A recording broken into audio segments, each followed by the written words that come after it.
Okay, there we go. Oh. Okay, we're back in business. Baruch haba, welcome everyone. We are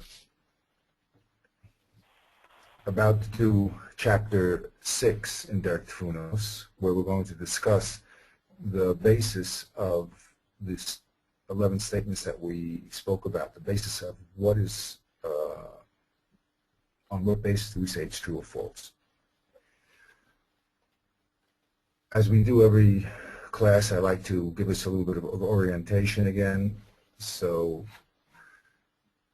the Ramchal have explained that all the Mas and Matan really is based on a few Pulot HaSeichel, which he describes. Pulot HaSeichel means as basic operating principles in the mind.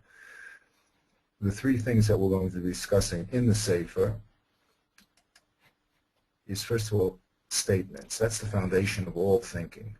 You can't have any communication without talking about a subject and a predicate in a statement.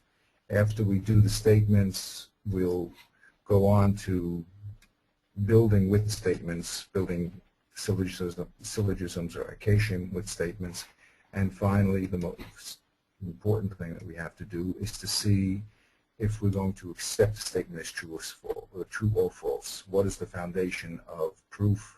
What is the foundation of disproof?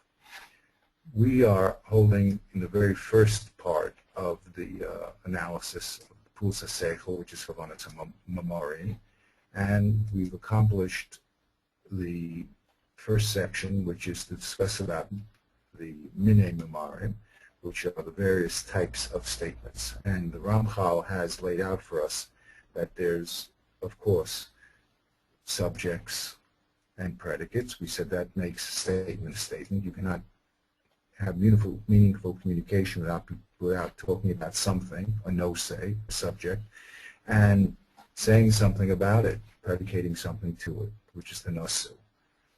And the last time we met, we went over the types of subjects, the general and particular, and the katsasi, the sum, and we went through a list of the 11 predicates. That was all contained in Chapter 3. We also discussed at the end of Chapter 3 some of the Dake Dibor, the manners of speech. In other words, not every statement is said b'nechusa, not every statement is meant literally. Sometimes statements are said in a mashal or a hyperbole, or some people speak at length, and some people speak in a very short language. These are all the various stylistic forms of statements. But what interests us is not the style in the Sefer. What interests us is to plummet into, or to strip away all the stylistic parts of the statement, and to get down to the subject and predicate, which he says that every form of communication must be reduced to. So that's our big work, is to recast the statement from its style, whether it's long, short, hyperbole, and to say, what does it mean? Tell me what you're talking about, what is your subject, what's your no-say, and tell me what you're saying about it, and tell me the form you're saying it in, which particular type of nasu or predicate you're saying. The Ramchal, is going to actually in the next chapter, Chapter 4, and then Chapter 5, he's going to talk about arranging statements one with the other. In other words, how similar or antithetical or dissimilar are statements. And then finally, in the next chapter, Chapter 5, he's going to talk about inferences. I thought it best for us to skip from Chapter 3, which is a discussion of minimum mamarim, and go right into the truth and falsity of statements. And that's exactly how we did it on the chart, because the truth and falsity of the statements is based on the form of these 11 forms of statements that come, the format that 11 statements are made. So we're going to skip chapters 4 and 5 for the moment and go right into the truth and falsity of statements together. Then we'll come back in the following classes and talk about the inferences and juxtaposition of statements. Okay, with that little introduction, let's go back to our text.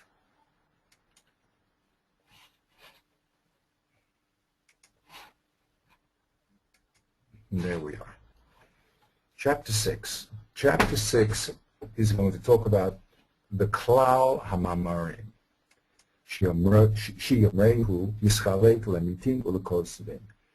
The 11 types of statements that we spoke about will be divided now into statements which are true and statements which are false. Ha'emitim, the true ones, hem sham mashru, the true ones say what really is. The kosmim, the false ones, shamru mash'enu, they're the statements that say things that are not. V'hine, tzarech shetavchin b'zeh ben hamamarim hapashutim v'hamamarim hanemra al hashala o haflaga. Again, he warns us. He says, in this analysis of whether we're going to say a statement is true and false, we have to make a distinction between statements which are said literally, or pashutim, as he said, calls them in a simple manner, and statements which are said in a metaphorical or in a hyperbole. Hyperbole means exaggerated form. Why? Ki hapashutim amitasam ukozvam taluim biyos tzodek or bilki tzodek mashin nirmaz b'milosehem lefi havonas hapashut. Simple statements are true or false.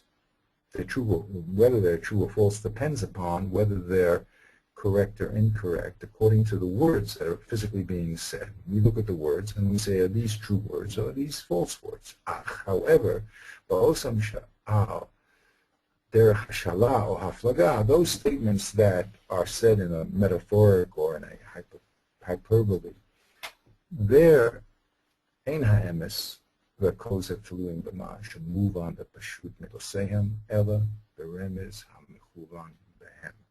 The truth and falsity of those statements are not going to depend upon the physical words that are in front of us, but the truth and falsity of the statements really depends upon the remez, the hint or of what is the statement going to be. And he'll give us an example right now of it.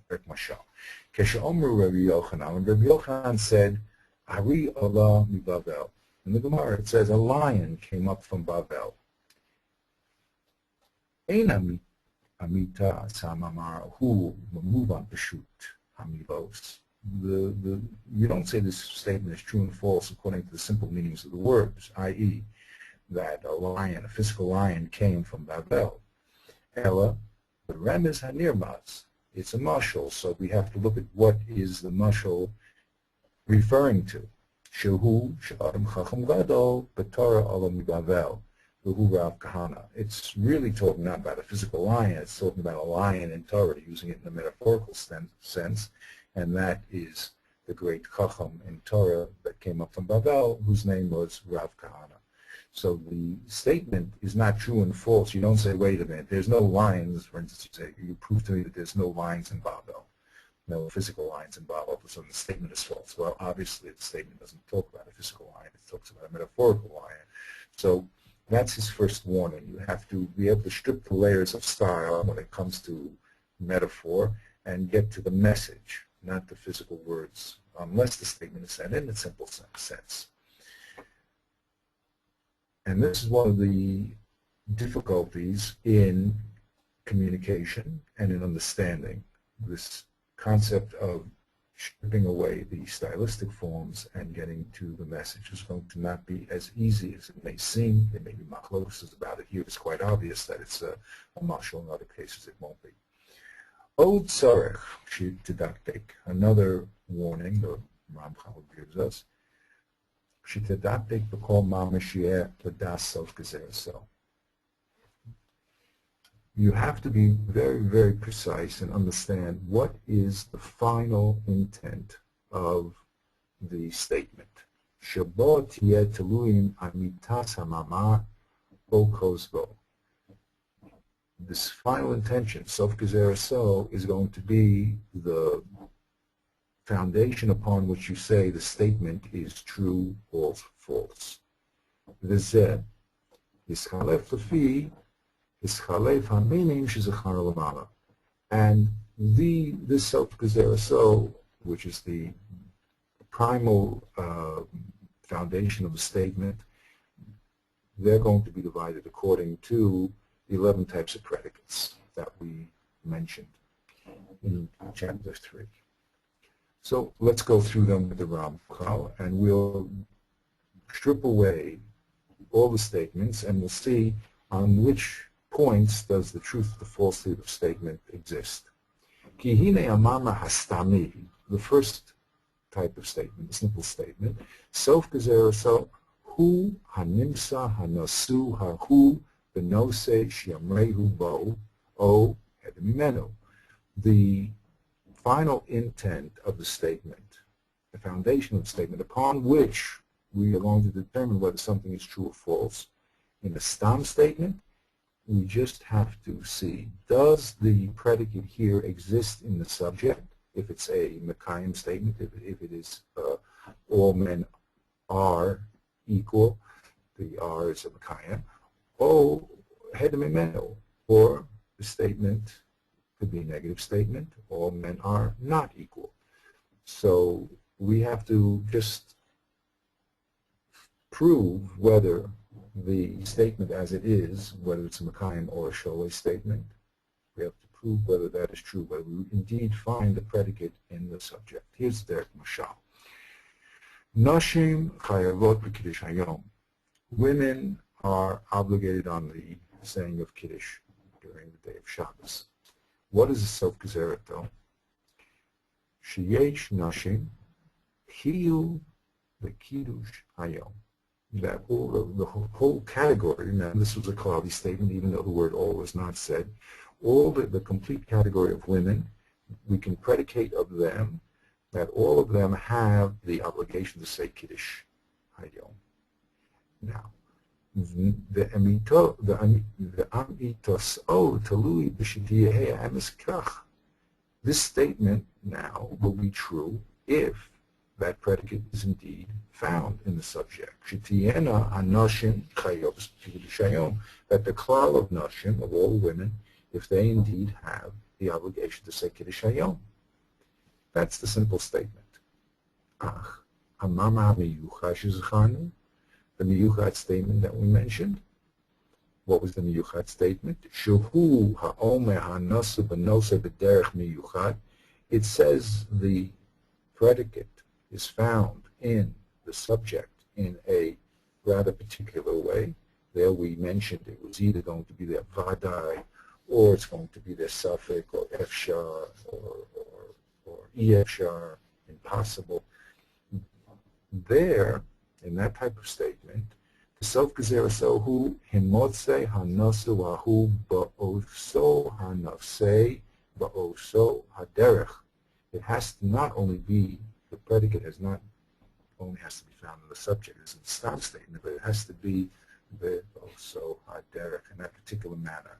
The ilu yemotze hanasu b'nose, and even if you find that the predicate is in the subject, achlo ba'oso haderech, but it's not there in a particular derech, lo yehem amitzodik, and the statement is not true. Okay, he's going to give an example. Derech mashal. For instance, we said that the Kohen who bends over the well that may have had a fetus causing tumah in the bottom of the well, we want to know if he's tameh or not. So the Gemara made a statement, Pesachim, Kaven, the chulda, ubardalis mitzuyin sham, vadai garuhu. Since we have weasels and martins and types of rodents there in the bottom of the well, they definitely grabbed the fetus away. So we could say that there's absolutely no tameh for the Kohen, because why? The rodents definitely moved the fetus away. So we said that's a Vadai statement. The statement just does not say that rats possibly could have or they might have grabbed the fetus away. We say that the rodents definitely moved the fetus away. Ilu lo haya vadai shiru, if the truth was that it wasn't definite that they would be able to move the fetus away. Afilu yeraking amimabos, even if it would happen many times, lo haya hamama tzedek. This statement would not be true, since it says they definitely drew the fetus away, moved the fetus away, and therefore there's no more tamei. It must be that it's a definite statement. If we found out it only happens a few times or sometimes, so then this statement would not be true. And so it is with all the other types of miyuchat statements when we say there's a certain predication, if it's a suffix and it turns out to be a vadai, if it's a possibility and it turns out to be an impossibility, or vice versa, so then the whole statement falls down, because we're saying that the predicate has to be there in the specific way that it was outlined in the statement. The third type of statement we said was the mamayit, statement of limitation. What was that? Sha'oma nasu b'nosei u shvalalo mikol zulaso. That type of statement says that there is a predicate in the subject, but it is denied of every other. In other words, there's no other predicate that applies. Here, the self-kazera selhu, and by the way, it could be in the subject also, but the example he's going to give is one of an exclusive predicate. Self-kazera selhu shiba also hadava lavado nimsa also ha'inyan. That only in this particular case will we find this particular subject matter. If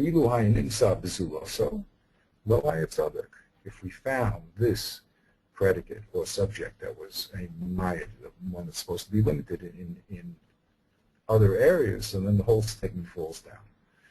Okay? For instance, Mama Shukasu, the example we brought, this alone can be done for you. The Torah there is telling us that Ochel Nefesh alone is allowed on Shabbat, on Yom Tov. So, Ilu, Hayasamu Teres B'Yom Tov, Asiyas Devorim Acherim, Zulasi, Tzarech Ochel Nefesh, if there was a heter, if he was permitted to do other things on Yom Tov, besides to do malachos besides for Ochel Nefesh, so then lo haya kosav omer levado, the pasuk would not have said exclusively, this alone shall be allowed for you. Shahari ain't levado, because it's not exclusive. In our Mishnah, which says that there's arba avos nezikin, if there's more than that's, we're going to learn arba affords a number of limitation. If we find out that there's 13, then we're going to say the statement is false. Now, because the statement is false doesn't mean that'll be the basis of a kasha, because according to the other text, the statement is false. But we'll see that we can always give it teretz, and we'll say when faced with a contradiction, we'll make a distinction, and the Gemara will go on to show all sorts of different distinctions between our 4 avos nezikin and the other ones mentioned. Okay, let's talk about the Mama Hamotzi. Shemotzi ketzas min ha'niklalim b'nosei min hanasu. This was a statement where we had a klal, and we took out some of those klals from some of those elements that were in the klal, and we took them out of the klal, and we said they don't exist there. Okay. In this statement, Gezeres Shtayim, here we have 2 rules that we're going to have to look at, or two foundations that we're going to have to check to see whether this statement is true. The first one, okay, first we have to know that in the statement we're actually going to find the predicate in the subject. Okay, what's the second one? Shniya. Shiba'osam hamotzi'im, those which we have pulled out of the klal and said it does not have the predicate, afal pi shehem min hanoseahu, even though they're in that subject, they're in that klal, ein behem nasuahu. So those exceptions are going to have to be proven exceptions. So we have two things. We're going to have to find the predicate in the subject, and we're also have to say that that predicate will not be found in those particulars of the subject that we eliminated. Okay? Let's give an example. Derech mashal. In the statement that we said, Hakol shochatin v'shchita san. Oh, I'm sorry. No. Oh, I'm sorry. I'm sorry, I did skip a line. Ve'im yemotze gam hamotzeim. If we do find that those which are excluded, hine lo yeh kol hamama kosev, and the whole statement doesn't fall down, ela hagzer hashniya tiyeh kosevis v'rishona tzedekus. Only the second gzer, not the first. Very, very important here. We have two gzeres here. One, that we're going to have to find the predicate in the subject. But since this statement says that there are certain parts of the klal that are not there, we're going to have to also find that those exclusions don't have the predicate. But he says, what happens if you destroy the second gezerah? What happens if you find out that the exclusions are not exclusions? So he says, then the whole statement doesn't fall down. The first part still remains. It's still a klal. It just doesn't have those exceptions. It's a very important distinction to make. Just because you prove the exceptions are false, you don't prove the whole statement false. And here's again, one of the critical points of the safe is to point out very, very basic principles where little mistakes come in all the time. A person will say the whole statement is false because the exceptions are false. No, it's not true. The exceptions can be false, and the original cloud can be true. Derech mashal, for instance, the statement in Chulin, Beis Amud Aleph. Hakol shochatim v'shchitasan kasher chutz micheres shoter v'koton. Here we had our klali statement that everyone can do shchita, and that shchita is kosher.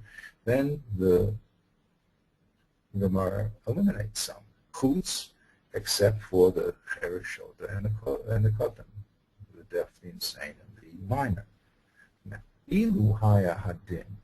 Shahakol shochten, v'gam cheres shoter v'koton shochetin lo nema shekol hamama kosev. What happens if we found the second gezerah, and we found that really it's true, everyone can do shchita, but we found also that the cheres shoter and the koton also can do it. So now he says lo nema shekol hamama kosev. That would knock out the whole statement as being true. Ella, Hagezer Rishona, Hakol Shochatim Tzedekes, that still can be true. The Hashniya, Chutz Micheres Shoter v'Koton, Eineno Tzedekes, that would be false, the exceptions. So again, in order to destroy this whole statement, you have to go back now and prove that everyone can do Shchita L'Chatchila would be a false statement. Okay, you haven't done your job in denying the complete statement, because you only denied the second gezerah, and you just made the statement more inclusive, but you didn't destroy the klal in the first place. Okay, that's a very important point to remember. You're saying that the two gezerahs are independent to a certain extent, where the inclusive one can still be inclusive even if the one that's excluding is proven to be false. Correct. So when you're debating a point, or the Gemara is debating a point, or the Meforshim is debating a point, you have to be very, very clear about what was rejected. If the exclusions are rejected and the whole statement doesn't fall down, you still say there's no more klal, that might enter your mind, but it's false, he's saying. He says the cloud can still be, now the cloud is just a larger cloud. To destroy the cloud, you have to destroy the cloud, show it's not a cloud. But, right, there's two errors here, and they're independent. Okay, let's look at number 5. Number 5 was the Mugbal statement, the statement of condition. What happens if in a conditional statement we show that the condition is not correct? Here again, here we don't destroy the truth of the whole statement. All we do, is the first statement remains true, and the second one, which was the condition, that remains, that stays false. So we have work to do. You haven't totally destroyed the statement and shown it false if you just say that the condition is false, because that just says, okay, the condition is false, now the statement still remains. Here's his example. Umechalen also kesev al kesev, ubilvad she'yachzor v'yifte es haperos. You're allowed to do chilul of the truma from one coin to the next, from kesev to kesev, as long as in the final reality you go back and you do redemption on fruits. Okay, so now, ilu haya ze hatanai amiti v'lo yeh ze hachiyuv. Excuse me, I read that wrong. Ilu lo haya ze hatanai amiti. If the condition that you had to go back and do a final redemption on fruits, if that condition was not true but was false, and you didn't have to do it, v'lo yeh ze hachiyuv, afal pikein hayasa amiti sagazera rishona shemechalon also kesev al kesev. You don't say just because I denied the condition that the first statement that you're allowed to do a chilul of kesev on kesev is false. All I did was deny the condition. Now, even though it's physically one long set of words, even though that's one sentence, the sentence really has two errors. And if I show you that you don't have to go back and do the final pidyon on perod, I didn't destroy the first part of the statement which said you are allowed to do a chilul of kesev on kesev. So that's a very, very, again, a foundation point. If you wanted to just now destroy the whole sentence, you have to go back and show that you can't do chilul kesev on kesev. Okay. Let's go to the 6th type of statement, the hypothetical statement, the totally. What is a silkazera of a totally statement? First of all, what is a totally? It's if then. Shetol metzius inyan echad, but metzius inyan acher. It makes one item dependent upon another item. If you come to my house, then I will go to your house, says Kodesh Baruch Hu. Okay, so if you want Hashem to come to your house, that's totally, that's dependent upon you going to his house. If then. If you want me to come to your house, then you better come to my house. Okay. Hine ein so gezerto shum echad min ha'inyin bifnei atzmo.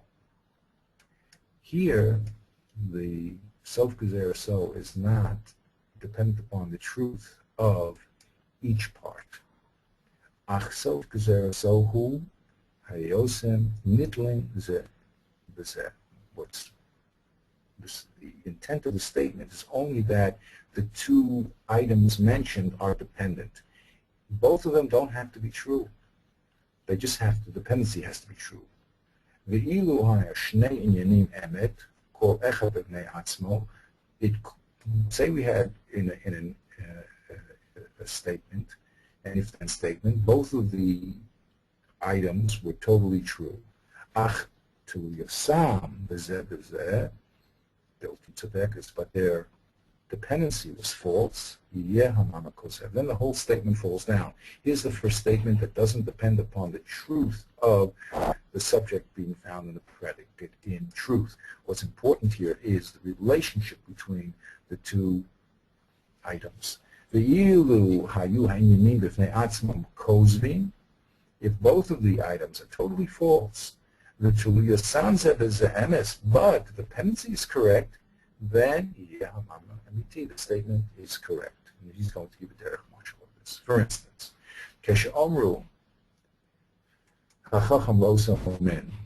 when in the Gemara in Sanhedrin, when the Chacham said to the apostate, he was a hunchback, okay, and the Chacham was a hunchback, and a min came over to him, and he said, I'm going to give you a kick and I'm going to straighten your back. Yeah. So the Chacham answered back, well, if you could straighten my back with a kick, then you'd be called a great doctor. Okay? So let's go through that analysis with the Ramchal. Im ata ose kain, if you could do that, rofe uman to kore, you would be called a great doctor. That's what the rabbi said to the min when he threatened to kick him and straighten out his back. There, it's an if-then. If you could do that, said the rabbi, if you could straighten my back by a kick, then you'd be called a great doctor. Lo hayasa kavana so shiase king. He didn't want the men to kick him. Velo shikro rofenema, and he didn't want to call the men a good doctor. Both of those statements are false. He doesn't want to be kicked, and he doesn't really mean to say that you're a good doctor. Ella, she'im haya yochola sos kain. If it was possible to do that, haya nikra rofenema. If it was possible to straighten out the back with a kick, so then you would be called a rofenema. Ube'emes lo haya yochola sos kain. Really, it's impossible to straighten out the back. V'lo haya nikra rofenu uman. In truth, the min would not be called a rofenema. So we see here that both parts of the statements are false. He doesn't want the min to kick him, and he will not be calling the min a rofenema because it's impossible to do. But sarcastically, he was saying if that were possible, then you would be called a rofenema. Then you would be called a rofenema. So that dependency is true. I mean, if someone could do such a thing, he definitely would be called a rofenema. But saying it sarcastically, obviously, you can't do it. Okay. Keshamru Eliyahu, when Eliyahu in Malachim says, "Ve'im habal," if the Baal is God, leichu acharav, you should go after him. Now, lo hayasa mod Eliyahu chas v'shalom shabal hu Elohim. He wasn't chas v'shalom saying that Baal is God. V'lo haya omer l'bnei Yisrael sharo shi'alchu acharav. He wasn't saying, something, you should really go after Baal chas v'shalom. But what was he saying? A dependency. Ella she'im hu Elokim. If it were true that the Baal was God, then it would be ru'ui she'achol acharav. It would be fitting for you to follow after Baal. V'zeh hamama emiti batzmo. The statement is true. Because it really is true. Two things are dependent. If something really is the true God, then you should really follow after it. Ach, shekehu she'Baal Elohim, but it's totally sheker that Baal is God, and it's also sheker shirui she'achol acharav. It's also false that you should follow after Baal.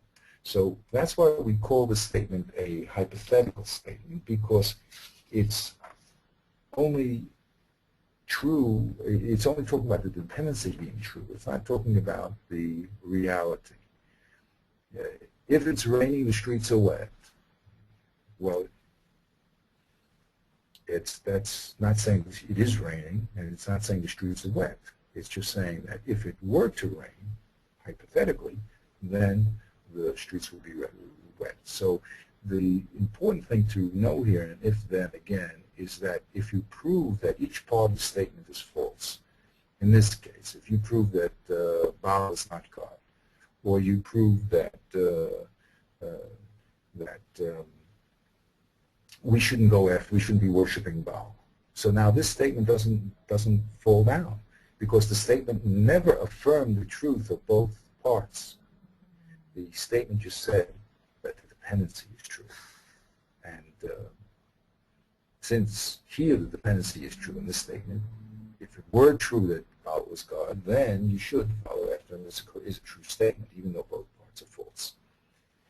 So that's the first time we got to a self-gezerah where each one of the statements do not have to be true. Only that here, in this case, the dependency is true.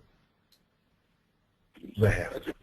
It's more of a logic. It's more telling that the logic of the two statements and the dependency on the other is a true logical dependency, and we're not concerned with the statements themselves. That's correct. Exactly. What's true here is only the dependency, but not the both parts. That's why it's called hypothetic. It's only if it were. If I were a rich man, I would I would sit in the Eastern Wall. But I'm not a rich man, and I don't sit in the Eastern Wall. But it's true that if I were, then the conclusion. So the Talui is the most important part, not the truth of both statements. And again, the reason the Ramchal talks about basics here.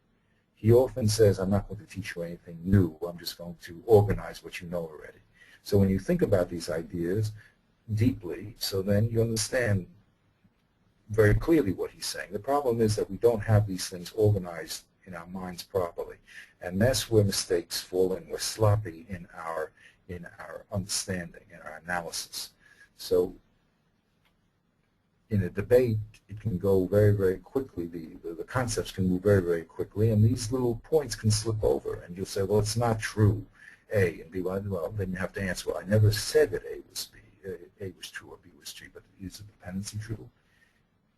And that's the power of this little sefer. He's telling us the very, very foundations of how to understand clearly and to communicate clearly, and on what basis here to prove things true or false. Okay.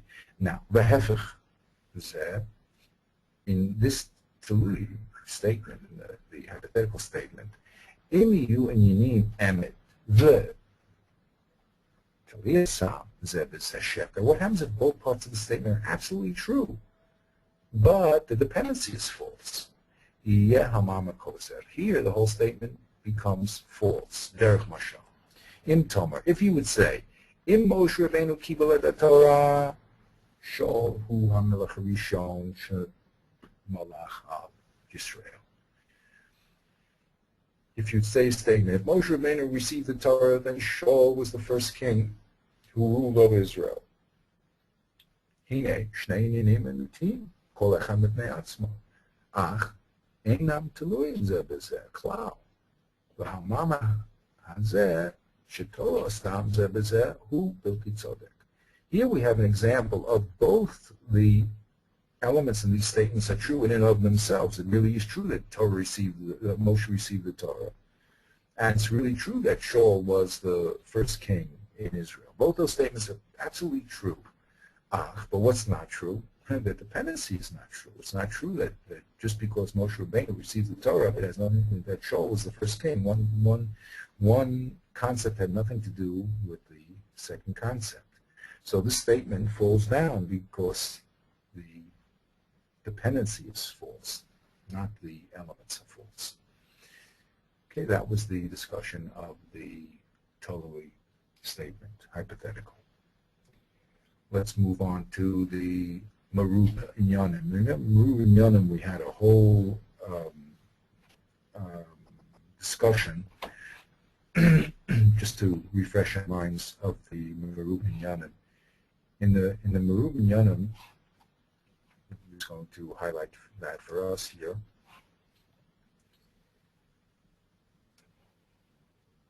Boy, let me get rid of that because I don't like how it looks.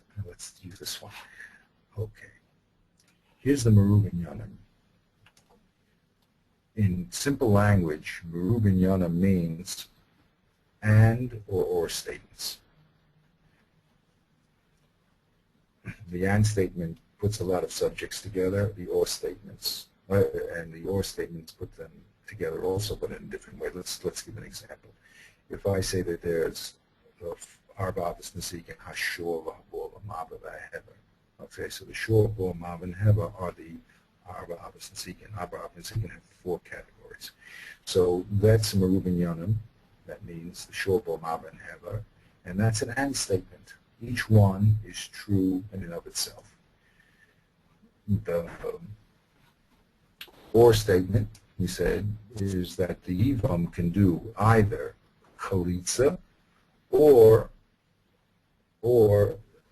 can do Yivam. That's an or statement. Okay? So the Merubin Yanim takes a lot of subjects or a lot of predicates and puts them together. Either they're together as a Yachad equally, Bahashva, or remember he said sometimes we can have them unequal, that one is a Chiddush and one is not. That's that little category here in the corner. Okay. Let me just do one thing here, if you don't mind. I got rid of my pointer, so I'm just going to put that back again. Okay. Okay. Very good. So we have the and the or statement, and we said that the and statement either can be equal ands, where each one of them are chidushim, or unequal ands, where one is a greater chiddush than the other, and we said that's the lo zuafsu, or the zuvein tzrich lo marzu. Then we said there's the or statement, which is exclusive, A or B, but not both. Okay, that was a quick summary of the different types of Merubin Yanim. Let's now go to his analysis of the Merubin Yanim. Hamamar Meruba Shemikabetz Nesuim Rabim Benose Echad O Nosim Rabim Lenosu Echad. What do? They gather together a lot of predicates and they say all these predicates exist in the subject. Or they gather together a lot of subjects and say that all these subjects have this predicate. Hine sof gezerah. So what's the final intent of the statement? Shekol osam hanasuin hem ba'oso hanoseh. You really have to find all the predicates in that subject. O b'chol osam hanosim yeh oso nasu. Or you have to say that all the subjects have that particular predicate. Val kain lishitiyat tzodek tzarek shekulam yu emet. So here, in order for that statement to be true, all the multiple predicates or the multiple subjects have to be true, or else the statement is not true.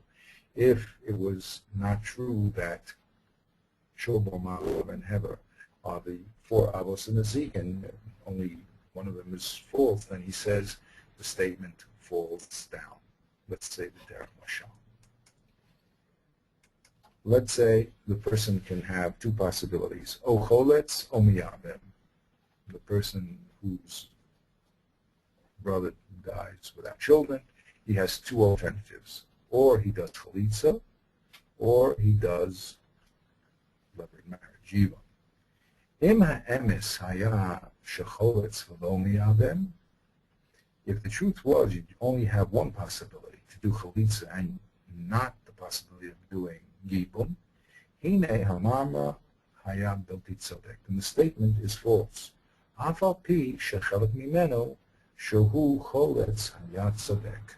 Even if a part of it happens to be true, you still have the ability to do Chalitza, but if you didn't have the other part to do Yivam, then the whole statement falls down. V'chein kol piyotzi b'zeh.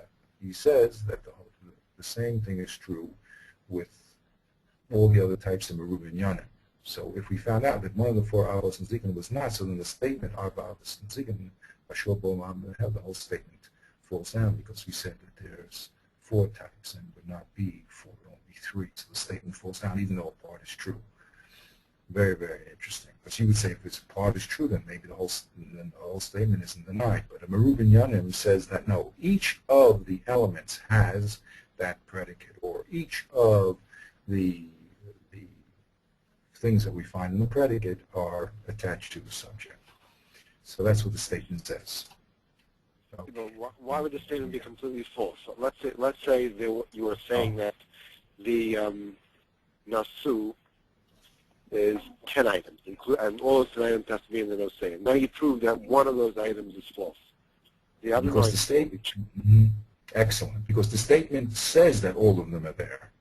The statement does not say that some of them are there. It says all of them are there. That's how he's learning the Merubin Yanim. The or statement is obvious, right? If I say A or B and there's no possibility of B, that's obvious.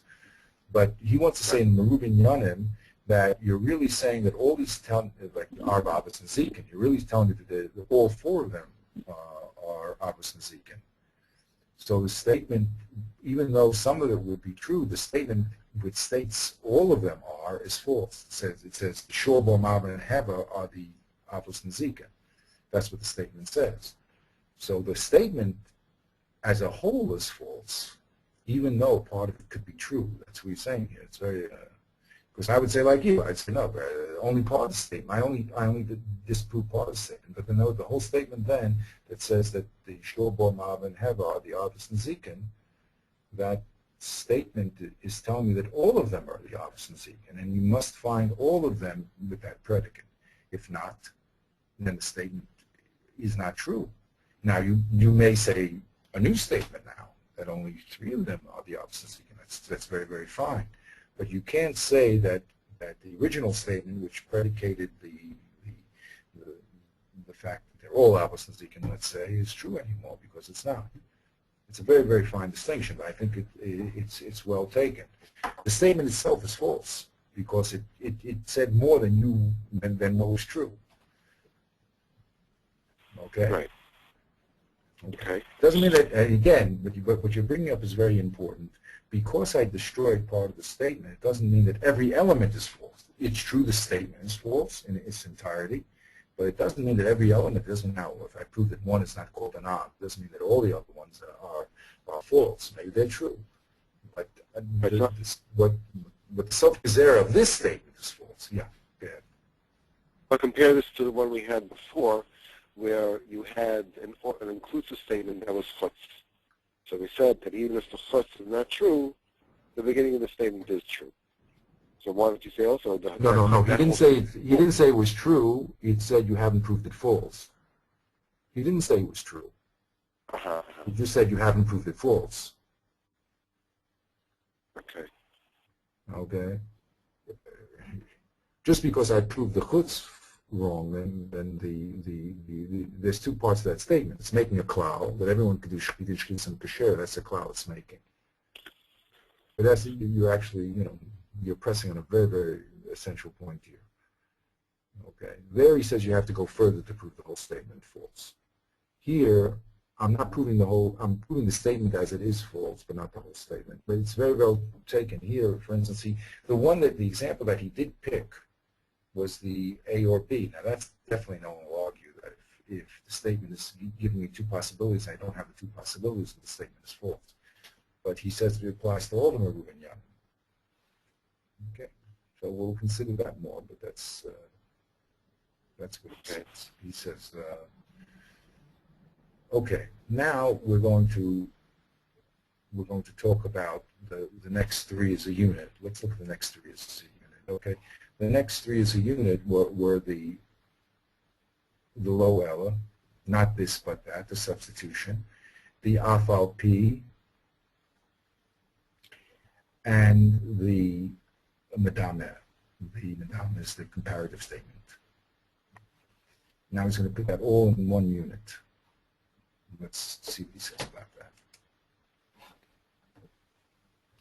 והדרך זה שלוש המינים, השמיני, התשיעי והעשירי, שכולם מקבצים עניינים הרבה. They all gather together a lot of subjects, a lot of עניינים, כאחד in one unit, להיות המאמר צודק צריך שכולם osam inyanim yu כמו שנאמרים במאמר. Here he says that in order to be true, then they all have to have the specific relationship set out, okay, as in the statement. So if we have a low Ella, which is not this, but that, so it has to be true that both elements have to be true. The statement is true. If I don't have the negation of one and the affirmation of the other, so the statement is going to fall down. In the AFLP, if it's not true that AFLP, if that whole statement is telling us that even though we have to wait, even though he's delayed, I'll have to wait. So then it has to be true that all the elements there are in that relationship. If they're not in that relationship with AFLP, then the statement is not true. Or the Medamer, if I compare two things, one to the other, and I say that this is like that, if both elements have to be true in and of themselves, and they have to be comparable. If any one of those elements are false and the dimion is false, then the whole statement will fall down. Okay, that's what the Ramchal says. It puts them all together in one. Shikulim, because there we're putting together a lot of different elements and giving them a special relationship. So in order for the statement to be true, then the elements have to be true in and of themselves, and they have to have that particular relationship of AFLP or Ella, or the dimion has to be correct. When it comes to the last one, the lefikach, now here he's going to say that there's three different sof-gezeres. Let's see what he says here. Aha min ha'echad, it's 11, shehu sheyomer bo inyan nimshach me'inyan acher, where one item is the consequent of another.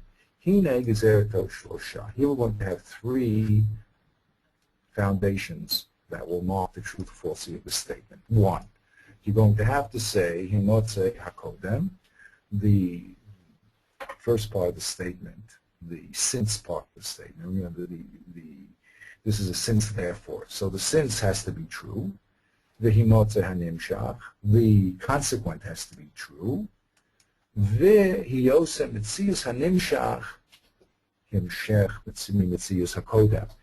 reality of the consequent really has to come from the precedent.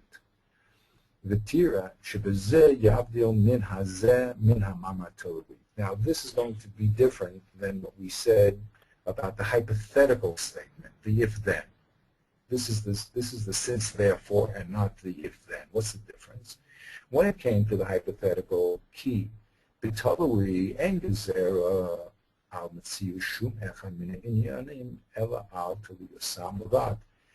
came to the hypothetical, we said both parts of the statement could be false. As long as the dependency is true, the statement is true. When it comes to this type of statement of the since therefore, both parts of the statement have to be true, and also their dependency. Derech mashal, for example. The statement above, we said, Haya over b'shuk, someone was walking in the marketplace, ve'omer, and one of the people in the shuk said, Talu lechem te'enim, take for yourselves some figs. What's the din? You can, ochlin upeturim, you can eat those figs in the shuk, and you don't have to take any meiser. Lefikach, that was the since. Since you didn't have to take trumas and meiser in the shuk, lefikach, therefore, im echnisu lebatehem mitatning vadai. If you brought it into your house, then you definitely do have to take meiser. So the fact that you didn't have to take meiser in the shuk, the consequence of that is you must take meiser when you come into your house. Now, Meiser, of course, we mentioned, only has to be taken when someone brings the produce from the field into their home. So the fact that we allowed you to eat it in the shuk means that we say that the people of the shuk never brought the produce home. They brought it straight from the field to the shuk. So it's on Meiser produce. So since it's on Meiser produce, therefore, when you go to your house, you must have to take Trumas and Meiser. So he says here, Hine Shlosha Inyanim Nigzarim B'Mama Hazeh. There's three things being stated in the since and therefore statement.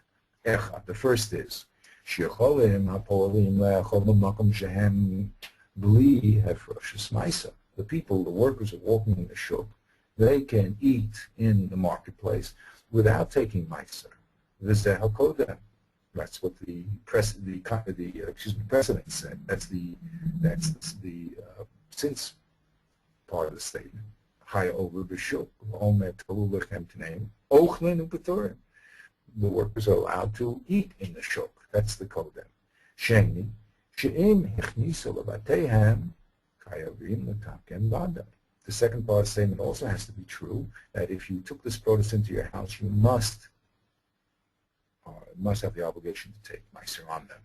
That's the nimshach, that's the consequent. The shlishi is shechiu am badai behechnis am lebayit talui beheter shehem tam ochad li hafresh b'makom shehem. The third part is that the dependency has to be correct. It has to be that the fact that you are obligated to take Meiser in the house has to be dependent upon the heter that you had when you were walking in the shuk, and the fact you didn't have to take it there. Okay, so here all three elements, all three gezeres have to be correct. You have to have the precedent has to be true, the consequent has to be true, and the dependency has to be true. Unlike we said when in the hypothetical where only the dependency has to be true and the precedent and consequent don't have to be true at all.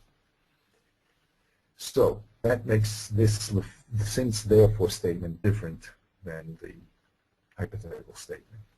V'hine kedei she'eh mamra kazeh emet. In order to have this consequent statement to be true, tzarech shekol shlosha hachalokim yu emes. All these three parts have to be true.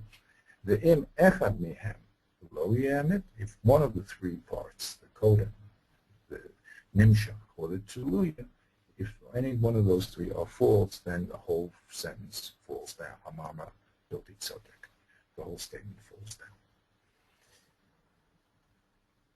That's the end of our discussion of the Sof Gezer. So again, these are very basic points, but as the Ramchal said, his aim here is to talk about foundations of understanding and to spell them out very clearly, and to make sure that when we're analyzing a statement or making a statement, that we do it very precisely and accurately. And when we're trying to prove a statement true or false, we'll know exactly on which point the statement stands or false.